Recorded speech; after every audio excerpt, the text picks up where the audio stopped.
السلام علیکم ورحمۃ اللہ وبرکاتہ ان الحمد للہ نحمده ونستعینه ونستغفره ونعوذ باللہ من شرور انفسنا ومن سیئات اعمالنا من يهده الله فلا مضل له ومن يضلل فلا هادي له واشهد ان لا اله الا الله وحده لا شريك له واشهد ان محمدا عبده ورسوله اما بعد فإن خير الحديث كتاب الله وخير الهدي هدي محمد صلى الله عليه وسلم وشر الأمور محدثاتها وكل محدثة بدعة وكل بدعة ضلالة وكل ضلالة في النار. أعوذ بالله من الشيطان الرجيم من حمزه ونفخه ونفسه.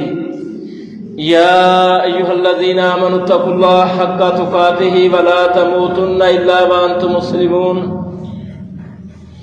يا أيها الناس اتقوا ربكم الذي خلقكم من نفس واحدة وخلق منها زوجها وبث منهما رجالا كثيرا ونساء واتقوا الله الذي تساءلون به والأرحام إن الله كان عليكم رقيبا. يا أيها الذين آمنوا اتقوا الله وقولوا قولا سديدا يصلح لكم أعمالكم ويغفر لكم ذنوبكم ومن يطع الله ورسوله فقد فاز فوزا عظيما. حمد و ثنا اللہ رب العزت کے لیے ہے اور درود و سلام ہو محمد رسول اللہ صلی اللہ علیہ وسلم پر. محترم بھائیوں، قرآن مجید کے نزول کے حوالے سے اللہ تعالیٰ نے قرآن مجید کے اندر دو الفاظ استعمال کیے ہیں.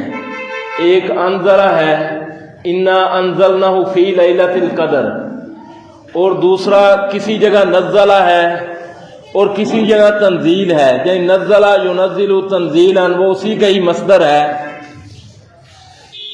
تو اس سے معلوم ہوتا ہے کہ قرآن جو اللہ کا آخری کلام ہے، یہ دو طرح کا اس کا نزول ہے. انزلہ عربی زبان کے اندر وہاں استعمال ہوتا ہے جہاں کوئی چیز یک بارگی ایک دم مکمل نازل کر دی جائے، اتار دی جائے. اور نزلہ ینزل تنزیلا یعنی کسی چیز کو آہستہ آہستہ تھوڑا تھوڑا کر کے نازل کرنا ہے.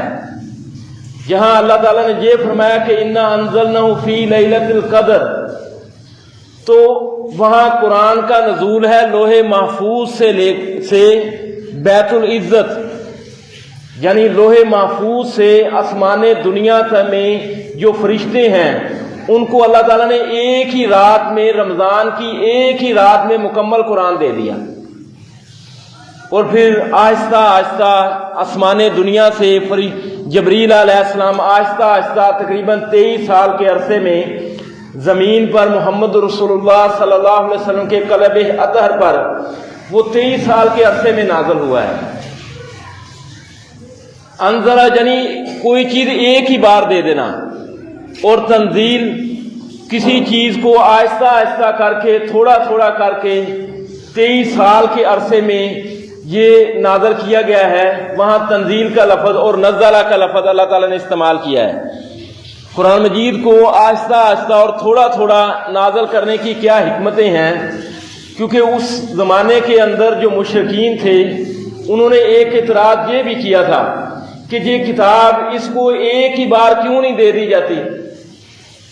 جس طرح پہلی کتابیں وقت کے نبیوں کو یک بارگی دے دی گئی، تورات ہے، انجیل ہے، جو صحف ابراہیم موسیٰ ہے، جو داؤد علیہ السلام کی زبور کتاب ہے، پہلے نبیوں کو ایک ہی دم دے دی گئی تھی. لیکن قرآن ایک دم کیوں نہیں دیا گیا؟ تو قرآن مجید کے اندر کچھ اللہ تعالیٰ نے حکمتیں بیان کی ہیں، 4 حکمتیں بیان کی ہیں. ایک یہ ہے کہ جیسے جیسے نبی صلی اللہ علیہ وسلم کی دعوت آگے بڑھتی جا رہی تھی تو تکالیف اور ظلم کی شدت بھی بڑھتی جا رہی تھی. ایمان والوں کو کئی قسم کے مصائب کا سامنا کرنا پڑ رہا تھا. تو اللہ تعالیٰ نے قرآن مجید کے اندر پہلی امتوں کا ذکر کر کے یہ بیان کیا ہے کہ یہ کوئی نئی بات نہیں ہے. جب بھی یہ دعوت آئے گی اسلام کی، ایمان کی، تو ایمان والوں کے ساتھ یہی سلوک ہوگا، اور جو ظلم کرنے والے ہیں آخر کار ایک نہ ایک دن اس دنیا کے اندر بھی ناکام ہوں گے، اور آخرت میں بھی وہ ناکام اور ظلم اور ان کو عذاب کا سامنا کرنا پڑے گا۔ اور ایمان والے جو صبر کے راستے پر چلیں گے، ایمان پر ڈٹے رہیں گے، وہ اس دنیا میں بھی کامیاب ہوں گے، آخرت میں بھی کامیاب ہوں گے۔ یعنی قدم قدم پر کچھ آیات اتار کر ان کو تسلی دی گئی ہے کہ ڈٹے رہو، صبر کرو، ادو ان قریب کامیاب تم ہی ہوگے۔ دوسرا، یعنی کہ جب منافقین اور مشرکین کی طرف سے کوئی اعتراض سامنے آتا تھا تو اس کا جواب اللہ تعالیٰ کی طرف سے آتا تھا۔ یعنی اللہ تعالیٰ نے تو فرشتوں کو ایک ہی بار یہ قرآن دے دیا ہے، لیکن جبریل علیہ السلام وہاں سے 23 سال کے عرصے میں نبی صلی اللہ علیہ وسلم کے دل پر اتارتے رہے ہیں، اعتراضات کا جواب دیتے رہے ہیں۔ جیسے مشرکین کا یہ اعتراض کہ یہ جو نبی ہے یہ تو انسان ہے، بشر ہے، تو اللہ تعالیٰ نے پہلی امتوں کا بھی یہی اعتراض ذکر کیا کہ یہ لوگ کہتے تھے کہ یہ نبی تو کھاتا پیتا ہے، چلتا پھرتا ہے، ہمارے جیسا ہے، اسے نبوت کی یہ فضیلت کیوں دی گئی ہے، یہ تو انسان ہے۔ یعنی پہلی امتیں یہ سمجھتی تھی کہ انسان جو ہے، جو بشر ہے، یہ نبی نہیں ہو سکتا ہے۔ اور آج ہمارے زمانے کے اندر بھی ایسا ہی ہے کہ لوگ رسول تو مانتے ہیں، بشر نہیں مانتے۔ یعنی وہ سمجھتے ہیں، ذہن وہی چل رہا ہے کہ یہ دونوں چیزیں اکٹھی نہیں ہو سکتی۔ تو اللہ تعالیٰ نے ان کے اعتراض کا جواب دیا کہ انسانوں کی طرف ہم نے ان کی رہنمائی کے لیے انسان ہی بھیجنا ہے، کوئی فرشتہ تو نہیں بھیجنا۔ اگر ہم فرشتہ بھیجتے تو پھر یہ تم اعتراض کرتے کہ ہم اس کا اسوہ کیسے اختیار کریں، یہ تو فرشتہ ہے۔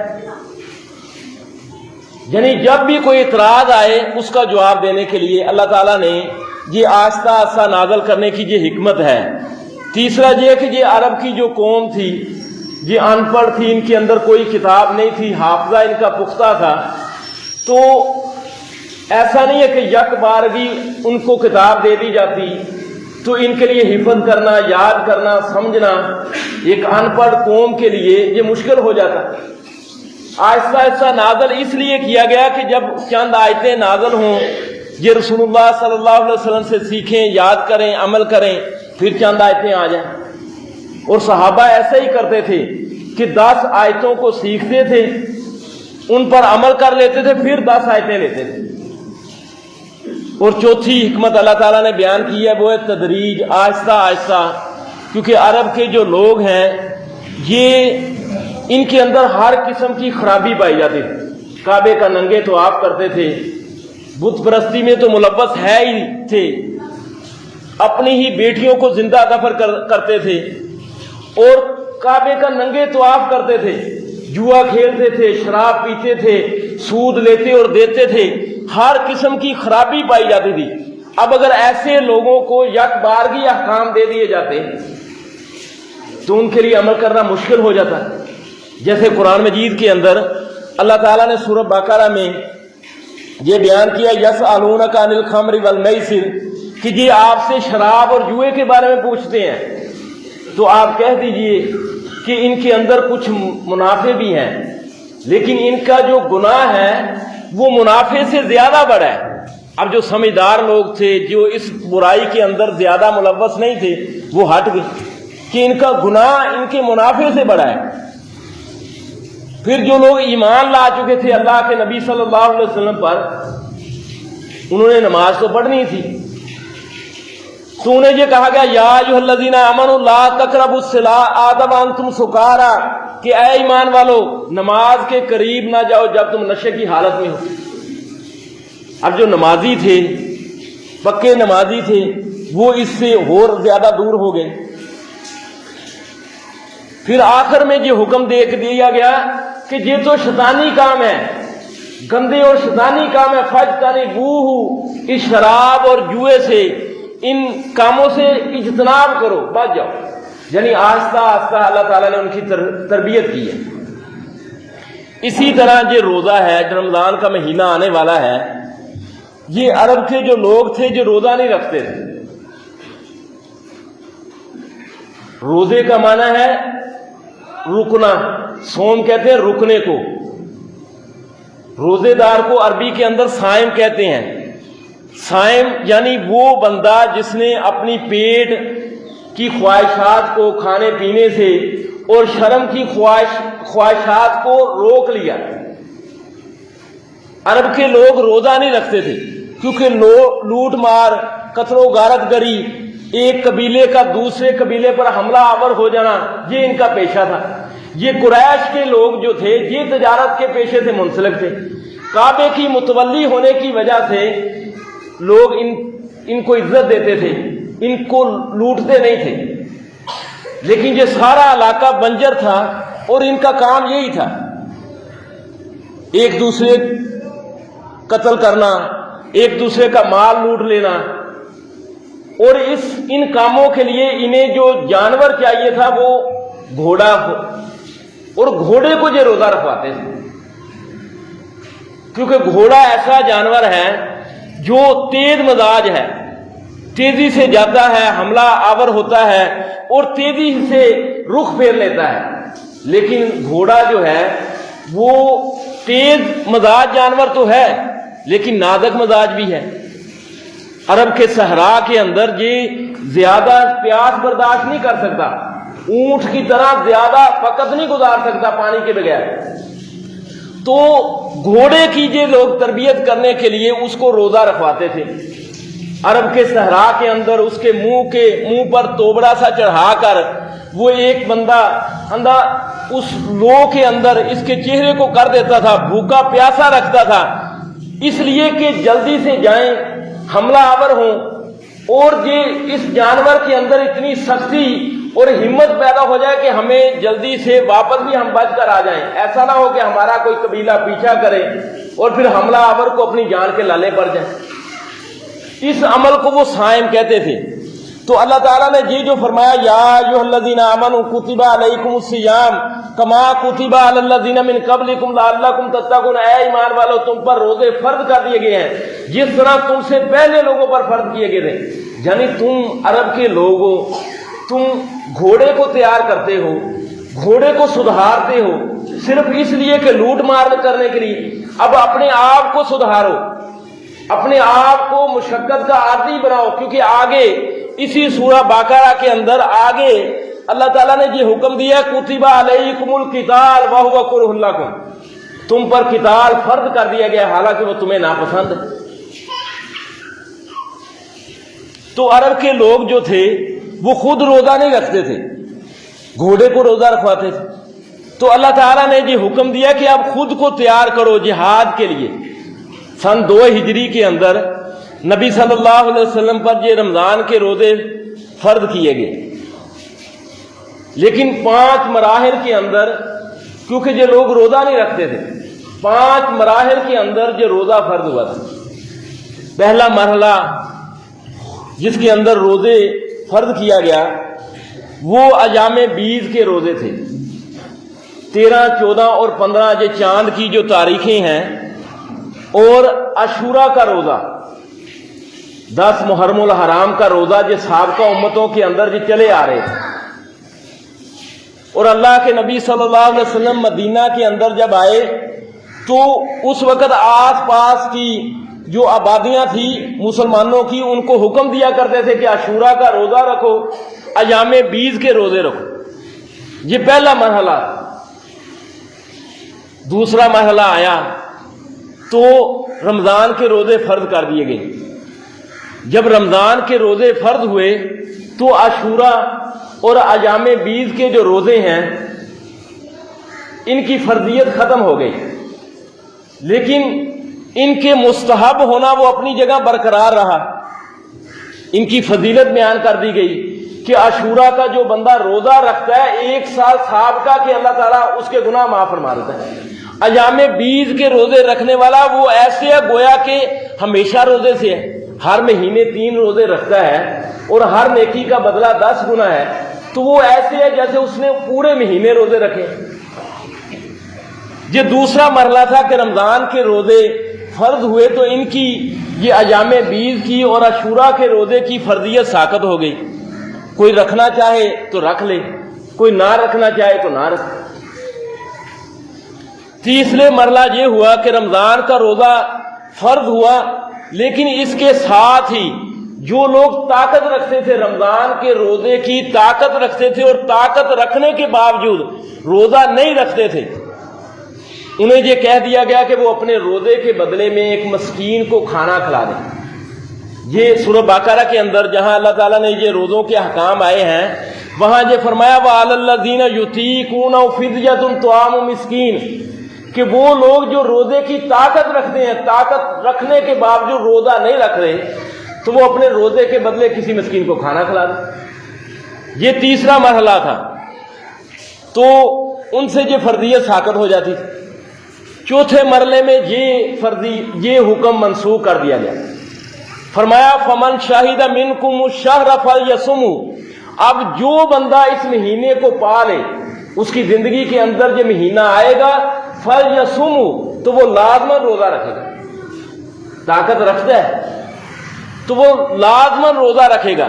ہاں جو طاقت نہیں رکھتا ہے، مثلا ہمیشہ کا مریض ہے، حاملہ عورت ہے، یا دودھ پلانے والی عورت ہے، اس کو بار بار یعنی اپنے بچے کو دودھ پلانے کی وجہ سے بھوک لگ جاتی ہے، جب وہ ایسا بوڑھا آدمی ہے جس نے رمضان کا مہینہ پا لیا، نہ تو رمضان میں روزہ رکھ سکتا ہے، نہ بعد میں قضائی دے سکتا ہے، تو اس کے لیے حل یہی ہے کہ وہ اپنے ایک روزے کے بدلے ایک مسکین کو کھانا کھلا دے۔ رمضان کے 30 روزوں کے بدلے 30 مسکینوں کو کھانا کھلا دے تو اللہ تعالیٰ اسے اسی طرح اجر سے نواز دے گا۔ پانچویں، جب فرض روزے، یہ رمضان کے فرض روزے، ان میں پھر 2 بندوں کو رخصت دے دی گئی۔ ایک مریض بندہ ہے جو عارضی مریض ہے، کیونکہ مستقل مریض نہ تو رمضان میں روزے رکھ سکتا ہے نہ بعد میں روزے رکھ سکتا ہے، وہ تو مسکین کو کھانا ہی کھلائے گا۔ لیکن عارضی مریض یعنی رمضان میں بیمار ہوا ہے، تو وہ اللہ نے فرمایا کہ وہ اپنے روزے کی بعد میں قضائی ادا کر لے۔ اسی طرح مسافر بندہ ہے، سفر میں رہتا ہے، سفر میں روزہ رکھنا اس کے لیے بہت زیادہ مشقت کا باعث بن سکتا ہے، تو وہ رمضان میں اگر اس نے سفر کیا ہے تو وہ اپنے نہ روزہ رکھے، بعد میں قضائی ادا کر دے۔ تو یہ 5 مرحلے ہیں جن کے اندر رمضان کے جو روزے فرض ہوئے ہیں۔ رسول اللہ صلی اللہ علیہ وسلم نے 9 سال رمضان کے روزے رکھے ہیں، لیکن شروع میں یہ کیفیت نہیں تھی جس کیفیت پر آج ہم روزہ رکھ رہے ہیں، یعنی صبح صادق سے غروب آفتاب تک ہم روزہ رکھتے ہیں۔ شروع میں کیفیت کیا تھی کہ کوئی بندہ افطاری سے پہلے سوئے گا نہیں، اور کوئی بندہ عشاء کی نماز پڑھنے سے پہلے کھائے پیے گا نہیں۔ اگر عشاء سو گیا اور کھا پی لیا، اس نے عشاء کی نماز پڑھ لی اور عشاء کی نماز سے پہلے کھانا پینا ہے، عشاء کی نماز اس نے پڑھ لی تو اگلا روزہ شروع ہو جاتا تھا۔ صحیح بخاری کے اندر ہے کہ ایک صحابی تھا قیس بن سرما، اپنے کھیتوں میں کام کرتا تھا، واپس گھر میں آیا اور گھر میں آ کر اپنی بیوی سے کہنے لگا کہ کھانے کی کوئی چیز ہے، افطاری کا وقت ہونے والا ہے۔ اس کی بیوی نے کہا کہ کھانے کی تو کوئی چیز نہیں ہے، لیکن تم ٹھہرو کہ میں پڑوسیوں کے پاس جاتی ہوں، کوئی چیز تمہارے لیے لاتی ہوں۔ وہ پڑوسیوں کے پاس گئی اور اس کے لیے کھانے کی کوئی چیز مانگ کر لائی، تو دیکھا کہ وہ تو تھکاوٹ سے چور سا سو گیا۔ اس نے کہا میری تو ساری کوشش بیکار گئی، اب اس کا اگلے دن کا روزہ شروع ہو گیا۔ یعنی روزہ رات کو بھی تھا، دن کو بھی تھا۔ اور پھر جب اگلے دن اس نے روزہ رکھا اور دن کے وقت وہ بے ہوش ہو گیا، کیونکہ بھوک اسے پہلے لگی تھی۔ یہ بات اللہ کے نبی صلی اللہ علیہ وسلم کو بیان کی گئی تو پھر اللہ تعالیٰ نے یہ آیتیں اتاری، کلوا واشربوا حتی یتبین لکم الخیط الابیض من الخیط الاسود، کہ کھاؤ پیو یہاں تک کہ سفید دھاگا سیاہ دھاگے سے جدا ہو جائے۔ یعنی صبح صادق سے لے کر غروب آفتاب تک رات کو روزے سے خارج کر دیا گیا۔ یہ ہم پر ایک نرمی کی گئی، ورنہ بڑی سختی تھی۔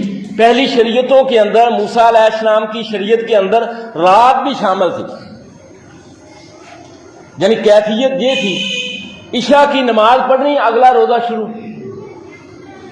اور روزے کی افطاری سے پہلے سونا نہیں۔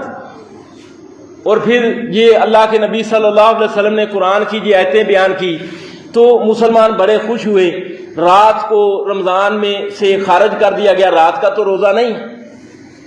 اس کے علاوہ یہ ہے کہ روزوں کے بے شمار فضائل ہیں، رمضان کے مہینے میں وقتاً فوقتاً انشاءاللہ بیان ہوں گے، لیکن اصل چیز جو صحیح بخاری کے اندر آئے ہیں وہ 10 فضائل ہیں۔ صحیح بخاری کے اندر 10 فضائل آئے ہیں۔ ایک تو یہ ہے کہ یہ اسلام کا رکن ہے، بنی الاسلام علی خمس، اللہ کے نبی صلی اللہ علیہ وسلم کا فرمان ہے کہ اسلام کے 5 ارکان ہیں، ان 5 میں سے ایک روزہ ہے۔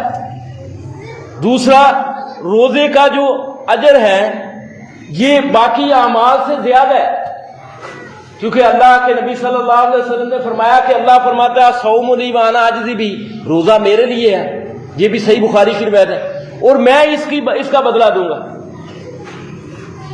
تیسرا یہ ہے کہ یہ گناہوں کی بخشش کا، روزہ گناہوں کی بخشش کا بہت بڑا ذریعہ ہے۔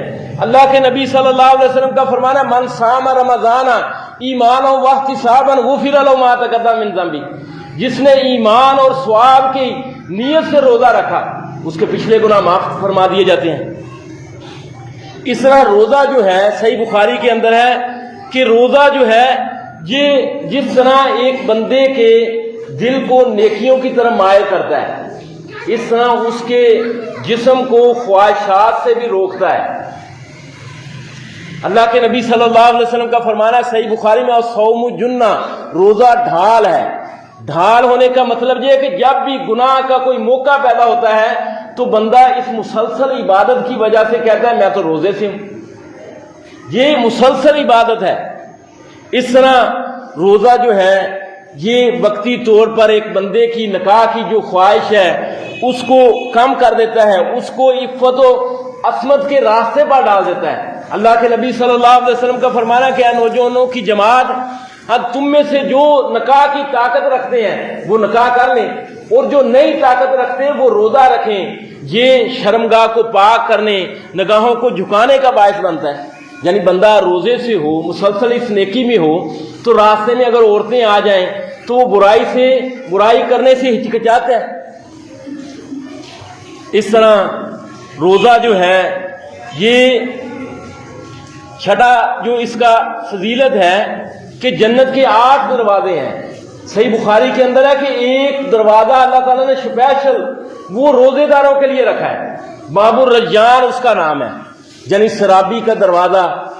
روزے میں بھوک کی نسبت زیادہ پیاس محسوس ہوتی ہے، گرمی میں بھوک زیادہ محسوس نہیں ہوتی، اس لیے اللہ تعالیٰ نے اس کا نام باب الرجان رکھا ہے، یعنی شرابی کا دروازہ ہے۔ اس طرح 7ویں فضیلت یہ ہے کہ روزے دار کی جو منہ کی خوشبو ہے یہ اللہ تعالیٰ کے نزدیک کستوری سے بھی بڑھ کر زیادہ پاکیزہ ہے۔ اور 8ویں فضیلت جو صحیح بخاری کے اندر آئی ہے، نبی صلی اللہ علیہ وسلم نے فرمایا کہ روزے دار کے لیے 2 خوشیاں ہیں۔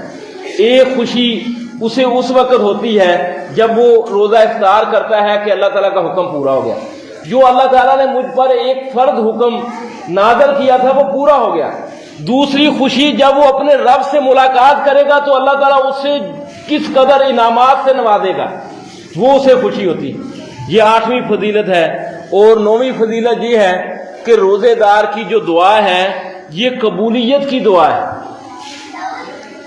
اللہ تعالیٰ اس کو قبولیت سے نوازتا ہے روزے کی حالت میں جو دعا کی جاتی ہے۔ 10ویں فضیلت یہ ہے کہ روزوں کے لیے اللہ تعالیٰ نے رمضان کا مہینہ مختص کیا ہے، اور رمضان کا مہینہ وہ ہے جس میں قرآن نازل کیا گیا، نزول قرآن کا جو مہینہ ہے، اور اس مہینے کی ایک رات ہے جو 1000 مہینوں سے بڑھ کر، لیلۃ القدر خیر من الف شہر، 1000 مہینوں سے بڑھ کر فضیلت والی ہے۔ اس رمضان کے مہینے میں یعنی جس کے لیے روزے کو خاص کیا گیا ہے، اللہ تعالیٰ جنت کے دروازے کھول دیتا ہے، جہنم کے دروازے بند کر دیتا ہے، شیاطین کو جکڑ دیتا ہے، اور اس مہینے انہیں اللہ تعالیٰ اپنے بے شمار بندوں کو جہنم سے آزاد کرتا ہے۔ ہر رات یہ صحیح بخاری کی روایت ہے۔ یہ 10 فضائل ہیں جو صرف صحیح بخاری کے اندر آئے ہیں۔ اس کے علاوہ حکم کے اعتبار سے روزوں کے یعنی کچھ روزے فرض ہیں، کچھ روزے مستحب ہیں، کچھ روزے مکروہ ہیں حکم کے اعتبار سے، اور کچھ روزے حرام ہیں۔ یعنی یہ ہماری شریعت کے اندر یہ ہر مسلمان کو معلوم ہونا چاہیے کہ فرض روزے کون سے ہیں، مستحب روزے کون سے ہیں، مکروہ روزے کون سے ہیں، اور حرام روزے کون سے ہیں۔ فرض روزے ایک تو وہ ہے جن کا وقت معین ہے، جیسے رمضان کے روزے اللہ تعالیٰ نے وقت معین کر دیا ہے کہ رمضان کے مہینے کے اندر یہ تم نے روزے رکھنے۔ دوسرا نظر اور نظر کے روزے، ایک بندہ خود اپنے اوپر خاص کر لیتا ہے کہ اگر اللہ تعالیٰ نے فلاں میرا کام کر دیا تو میں رجب میں یا شعبان کے ابتدائی دنوں میں یا آخر کے دنوں میں روزے رکھوں گا، تو یہ معین روزے ہیں جو اس نے اپنے اوپر فرض کر لیے ہیں۔ ایک مومن کے لیے جو ضروری ہے کہ وہ اس نے جو چیز اپنے اوپر فرض کی ہے وہ اس کو ادا کرے۔ دوسرا ہے جو غیر معین، جن کا وقت معین نہیں ہے، اور یہ 8 روزے ہیں، 8 روزے ہیں جن کا وقت معین نہیں ہے، اللہ تعالیٰ نے فرض کیے ہیں۔ ایک تو یہ ہے کہ رمضان میں جو مسافر ہے یا مریض ہے یا حائضہ عورت ہے، نفاس والی عورت جن کے روزے رہ گئے ہیں، انہوں نے بعد میں قضائی ادا کرنی ہے، تو وہ پورے 11 مہینوں میں کسی بھی دن کر سکتے ہیں، یعنی لیکن یہ فرض روزے ہیں، قضائی بھی فرض کی ہوگی۔ اور بعض کفارہ جات کے روزے ہیں جو فرض ہیں، جیسے قتل خطا، اگر کسی بندے سے کوئی جان بوجھ کر نہیں غلطی سے قتل ہو جاتا ہے تو اس کے لیے شریعت کے اندر 2 ماہ کے مسلسل روزے ہیں، یہ فرض روزے ہیں، مسلسل روزے ہیں۔ اس طرح تیسرے نمبر پر زہار کے روزے ہیں، یعنی کوئی بندہ اپنی بیوی کو اپنی کسی محرم رشتے کے ساتھ تشبیہ دے ڈالتا ہے کہ تو میری ماں جیسی یا میری بیوی جیسی، میری بہن جیسی ہے، یہ گناہ تو ہے ہی، لیکن اس شریعت کے اندر اس کا کفارہ بھی ہے۔ 60 روزے مسلسل رکھنے کا کفارہ ہے، یعنی کچھ اور چیزیں بھی ہیں، کھانا اگر نہیں کھلا سکتا 60 مسکینوں کو تو 60 روزے رکھنا ہے۔ اس طرح یعنی کہ ماہ رمضان کے اندر دن کے وقت اگر کوئی بندہ اپنی بیوی سے جان بوجھ کر، بھول کر نہیں، جان بوجھ کر ہم بستری کر لیتا ہے تو اس کے لیے بھی 60 مسلسل روزے، 60 مسلسل روزے 2 ماہ، یہ بھی فرض ہے۔ اور نظر اور قسم کے، یعنی ایک بندے نے نظر مانی ہے یا قسم اس نے کھائی ہے اور وہ پورا نہیں کر سکا ہے، تو اس کے لیے 7ویں پارے کے شروع کے اندر اللہ تعالیٰ نے 3 روزے رکھے ہیں کہ جو لوگ اپنی قسموں کو پورا نہیں کر سکتے 3 روزے کفارے کے وہ ادا رکھیں گے۔ اس طرح حج تمتع کرنے والا، یعنی یہ شوال ہے، ذوالقعدہ ہے، ذوالحجہ، ان جو بندہ حج تمتع کرتا ہے، نبی صلی اللہ علیہ وسلم نے 3 اقسام ہیں حج کی۔ ایک حج افراد ہے، یعنی کہ بندہ اکیلا صرف حج کرے، ایک ہے قران، حج کے ساتھ عمرے کو بھی ملا لینا، ایک ہے حج تمتع یعنی اس نے ان 3 مہینوں میں پہلے عمرہ کیا ہے، پھر جو پابندیاں ہیں یعنی ان سے آزادی حاصل کر لی ہے، اور پھر وہ اسی مہینے کے اندر حج کا احرام باندھتا ہے۔ تو اس بندے کے لیے جو ضروری ہے کہ اس کی قربانی بیت اللہ کے قریب ذبح ہو، لیکن اگر اس کی قربانی نہیں پہنچی ہے تو پھر اس بندے کے لیے 10 روزے ہیں جو فرض ہیں۔ 3 روزے وہ حج کے دنوں میں رکھے گا، 7 روزے وہ واپسی پر رکھے گا۔ یہ اللہ تعالیٰ نے قرآن مجید کے اندر بیان کیے ہیں۔ حج اور عمرہ کرنے والا جو ہے وہ غلطی سے سر منڈا دیتا ہے تو اس بندے کے لیے 3 روزے ہیں، یہ فرض ہے۔ اور حالت احرام میں اگر کوئی بندہ شکار کر لیتا ہے تو وہ جانور کے حساب سے یا تو وہ جانور کا فدیہ دے یا مسکینوں کو کھانا کھلائے۔ اگر یہ نہیں کر سکتا تو پھر وہ قاضی فیصلہ کرے گا کہ اس نے کتنے روزے رکھنے۔ یہ 8 قسم کے روزے جو غیر معین ہیں ایک مسلمان پر فرض ہے۔ اس کے علاوہ مستحب روزے ہیں، یعنی جن کو اگر ہم رکھیں گے تو ہمیں ثواب ملے گا، اگر ہم نہیں رکھیں گے تو ہمیں ثواب نہیں۔ ایک اللہ مستحب روزے کون سے ہیں؟ ایک داؤد علیہ السلام کا روزہ ہے یہ کل 9 روزے ہیں مستحب۔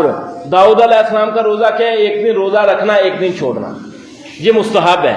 دوسرا ایام بیض کے روزے ہیں، یعنی چاند کی 13، 14، 15، یہ ایام بیض ہے۔ تیسرا سوموار اور جمعرات کو روزہ رکھنا، یہ مستحب ہے۔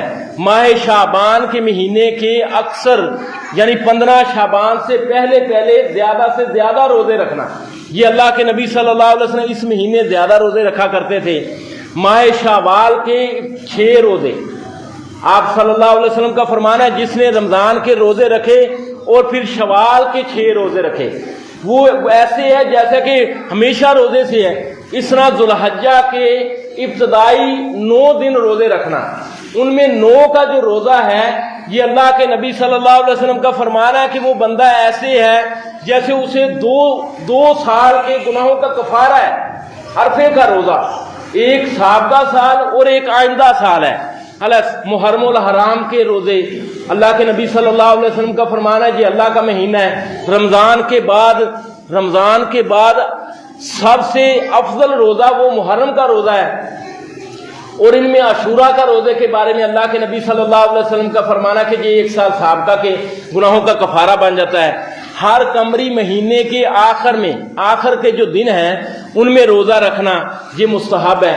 اس طرح جہاد کے میدان کے اندر ایک مجاہد کا روزہ رکھنا، اللہ کے نبی کا فرمان ہے کہ جو مجاہد روزہ رکھتا ہے جہاد کے میدان میں، اللہ تعالیٰ اس کے چہرے کو جہنم سے 70,000 میل کے فاصلے پر دور کر دیتا ہے۔ یعنی یہ مستحب روزے ہیں۔ اس طرح کچھ روزے مکروہ ہیں، یعنی صرف جمعے کے دن کا روزہ رکھنا، صرف ہفتے کے دن کا روزہ رکھنا، صرف یعنی اتوار کے دن کا روزہ رکھنا، اور یوم عرفہ کے دن حاجی کا روزہ رکھنا یہ مکروہ ہے۔ ہاں باقی دنیا کے جو لوگ ان کے لیے تو فضیلت ہے، لیکن حاجی کے لیے یہ روزہ رکھنا جائز نہیں ہے، کیونکہ اس کے لیے وہ دن جو ہے وہ بڑا مشقت والا دن ہے۔ انہیں اس کے علاوہ شک کا روزہ رکھنا، ہو سکتا ہے جی آج رمضان ہو، چاند نظر نہیں آیا، شک کا روزہ رکھنا یہ جائز نہیں ہے۔ استقبال رمضان کا روزہ رکھنا، 1 یا 2 دن پہلے رمضان کے استقبال میں روزہ رکھنا یہ اللہ کے نبی صلی اللہ علیہ وسلم نے اس کی اجازت نہیں دی ہے، یعنی مکروہ ہے۔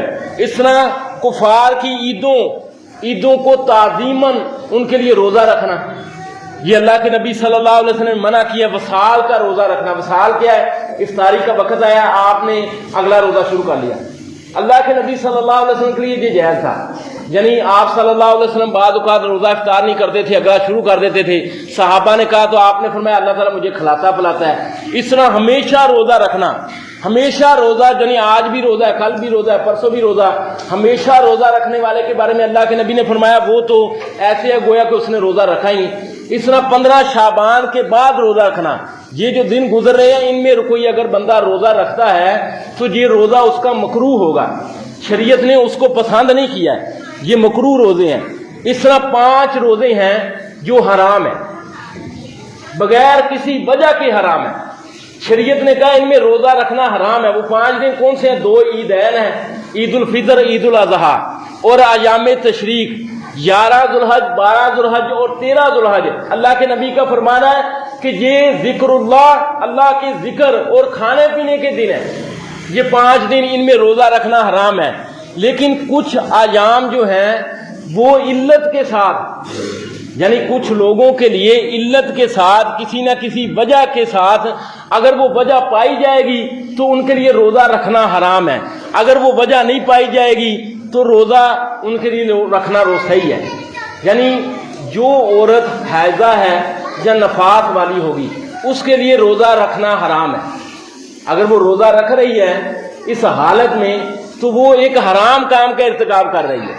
دوسرا، یعنی ایک عورت جو شادی شدہ ہے اور اس کا خامند بھی اس کے پاس ہے اور وہ بغیر نفلی روزہ اپنی خامند کی اجازت کے بغیر رکھ رہی ہے، خامند کی اجازت کے بغیر وہ نفلی روزہ رکھنے کی شریعت اسے اجازت نہیں دیتی ہے، اگر رکھے گی تو حرام کا ارتکاب ہے۔